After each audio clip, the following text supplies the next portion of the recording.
So exercise 7.4 question number 19, integrate the function. So 6x plus 7 upon root of x minus 5 upon x minus 4. तो इसे लिखा जा सकता है integral 6x plus 7 upon root of, तो 6, so x minus 5 into x minus 4 को multiply करेंगे तो ये वैल्यू बन जाएगी x square minus 9x plus 20, साथ में आएगा dx। तो linear upon root quadratic form है। ऐसे क्वेश्चंस को सिंप्लीफाई करने के लिए हमें न्यूमरेटर को लिखना चाहिए 6x plus 7 is equal to lambda times differentiation of जो डिनोमिनेटर में रूट वाला टर्म है that is x square minus 9x plus 20 plus एक कांस्टेंट म्यू। तो ये बनता है 6x plus 7 is equal to lambda into, तो इसे डिफ्रेंशिएट किया तो आ जाएगा 2x माइनस 9 प्लस म्यू। तो यहाँ से हमें लैम्डा और म्यू की वैल्यू निकालनी है। सो कंपेयरिंग द कोफिशिएंट्स, तो पहले x के कोफिशिएंट्स कंपेयर किए तो लेफ्ट हैंड साइड पे x का कोफिशिएंट 6 है और राइट हैंड साइड पे बनता है पहला कोफिशिएंट x का आएगा जब ये 2 और लैम्डा मल्टीप्लाई होंगे तो वैल्यू आ जाएगी 2 लैम्डा, और कोई x का कोफिशिएंट नहीं बनेगा तो यहाँ से सिंपली हम बोल सकते हैं कि lambda is equal to 3। Next हमें कॉन्स्टेंट्स कंपेयर करने हैं। तो लेफ्ट साइड पे कॉन्स्टेंट 7 है, राइट में पहला कांस्टेंट बनेगा जब लैम्डा और ये माइनस 9 मल्टीप्लाई होंगे तो माइनस 9 लैम्डा प्लस दूसरा कांस्टेंट म्यू है तो प्लस म्यू। लैम्डा की वैल्यू सब्सटीट्यूट करेंगे तो बनता है 7 is equal to minus 27 plus mu. तो यहाँ से म्यू की वैल्यू आ जाती है 34, लैम्डा की वैल्यू 3 आ गई है और म्यू की वैल्यू आती है 34। सो इस क्वेश्चन को लिखा जा सकता है I इज इक्वल टू, तो ये चेंज हो जाएगा, इंटीग्रल न्यूमरेटर को हम लोग लिखेंगे लैम्डा टाइम्स, तो लैम्डा है 3 इंटू डिफ्रेंसिएशन जो किया था हमने that is 2x minus 9 plus mu की वैल्यू है 34 whole divided by root of x square minus 9x plus 20 और साथ में आएगा dx। तो इसे सिंप्लीफाई करने के लिए हम लोग दो इंटीग्रल्स में ब्रेक करेंगे। तो पहला बनेगा 3 integral 2x minus 9 upon root of x square minus 9x plus 20 dx, plus दूसरा इंटीग्रल आ जाएगा 34 कांस्टेंट है उसे बाहर ले लेंगे, न्यूमरेटर में सिर्फ dx बचेगा और डिनोमिनेटर का टर्म आएगा root of x square minus 9x plus 20। तो इस पहले इंटीग्रल को I1 डिफाइन किया और दूसरे इंटीग्रल को I2। सो यहाँ से हम लिख सकते हैं I is equal to 3I1 plus 34I2। तो अब हमें बस I1 और I2 इवेल्युएट करके इस रिलेशन में सब्सटीट्यूट करने हैं। सो पहले I1 को इवेल्युएट करेंगे। I1 है 2x minus 9 upon root of x square minus 9x plus 20 dx। तो ये इंटीग्रल हमने ऐसा कन्वर्ट किया है कि डिनोमिनेटर का जो टर्म है रूट के अंदर उसे डिफ्रेंशिएट करने पे न्यूमरेटर बन जाएगा। सो रूट वाले टर्म को x square minus 9x plus 20 को t सब्सटीट्यूट करेंगे तो यहाँ से आता है 2x minus 9 dx is equal to dt। So numerator completely dt बन जाएगा और डिनोमिनेटर में आएगा रूट t। तो ये बन गया t raise to the power minus half dt। तो t raise to the power minus half को सिंप्लीफाई करने पे इंटीग्रल आ जाएगा t raise to the power half upon half plus c। तो हाफ का 2 ऊपर आ जाएगा और t raise to the power half को लिख सकते हैं रूट t। सो आंसर आ गया 2 रूट t प्लस, ये जो कांस्टेंट है इसे c1 लिख देते हैं तो कोई c1 आ गया। अब t को फिर से रिप्लेस कर देंगे तो आंसर आएगा 2 root of x square minus 9x plus 20 plus constant c1।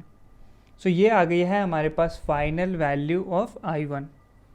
Next हमें I2 इवेल्युएट करना है। तो I2 है integral dx upon root of x square minus 9x plus 20। So इस क्वेश्चन को इवैल्यूएट करने के लिए डिनोमिनेटर में जो रूट है उसके अंदर हमें x square minus A square वाली फॉर्म क्रिएट करनी है, या तो x square minus A square या एक्स स्क्वायर प्लस ए स्क्वायर।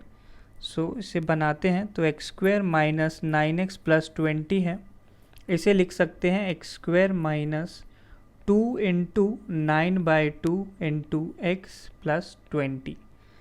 ऐसा मैंने इसलिए किया है क्योंकि किसी भी परफेक्ट स्क्वायर का middle term 2 into A B होता है, तो हमने 2 क्रिएट कर लिया है।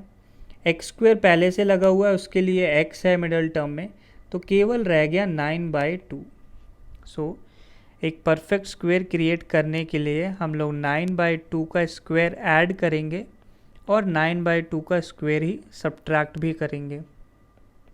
तो पहले ऐड किया, फिर सब्ट्रैक्ट किया और लास्ट में पीछे लिखा हुआ है प्लस 20। सो ये जो पहले 3 टर्म्स हैं इनसे हमारे पास बनता है x minus 9/2 whole square, plus जो पीछे टर्म्स रह गए हैं वो हैं माइनस 81/4 प्लस 20। एलसीएम लेंगे तो बनेगा, नीचे 4 आएगा, माइनस 81 प्लस ऊपर हो जाएगा 80। सो ये वैल्यू आ जाएगी -1/4।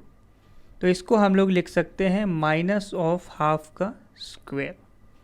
सो फाइनली I2 कन्वर्ट हो जाता है integral dx upon root of x minus 9/2 whole square minus half square. So ये हमारे पास एक नॉन फॉर्म बन गई है। इसको भी थोड़ा सिंप्लीफाई करने के लिए x माइनस 9/2 को t सब्सटीट्यूट कर सकते हैं ताकि और सिंप्लीफाइड लगेगा। यहाँ से आ जाएगा dx is equal to dt। तो ये बनता है इंटीग्रल dx की जगह dt upon root of t square minus half square. तो ये एक नॉन इंटीग्रल है, इसका फॉर्मूला ध्यान होना चाहिए। तो integral dx upon root of x square minus A square का इंटीग्रल आएगा log mod of x plus root of जो भी क्वेश्चन में लिखा है x square minus A square plus constant c होता है। सो ये इवैल्यूएट करने पे बन जाएगा log mod of t plus root of t square minus half square plus constant c। अब t को रिप्लेस कर देंगे तो बनेगा लॉग t की जगह आएगा x minus 9/2 plus root of x minus 9/2 whole square minus half square. So जो रूट के अंदर का टर्म है वो हमारे पास ओरिजिनल क्वेश्चन को मैनिपुलेट करने पे ही बना था। तो फाइनल आंसर हम लोग लिख देंगे x माइनस 9/2 प्लस रूट के अंदर जो भी ओरिजिनल टर्म था that is x square minus 9x plus 20 plus कुछ कांस्टेंट c2 लिख देंगे। तो ये हो गई हमारे पास I2 की फाइनल वैल्यू।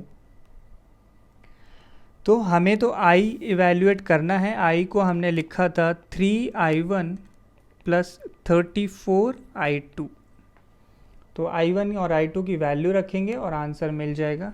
तो ये बनता है 3 इंटू I1 की वैल्यू आई थी हमारे पास 2 root of x square minus 9x plus 20 plus एक कांस्टेंट c1 था, उसे 3 से मल्टीप्लाई करोगे तो 3c1 हम लोग लिख सकते हैं, प्लस 34 इंटू I2 की वैल्यू बनी है हमारे पास log mod of x minus 9/2 plus जो भी क्वेश्चन में रूट था that is x square minus 9x plus 20 का मॉड प्लस बन जाएगा 34c2।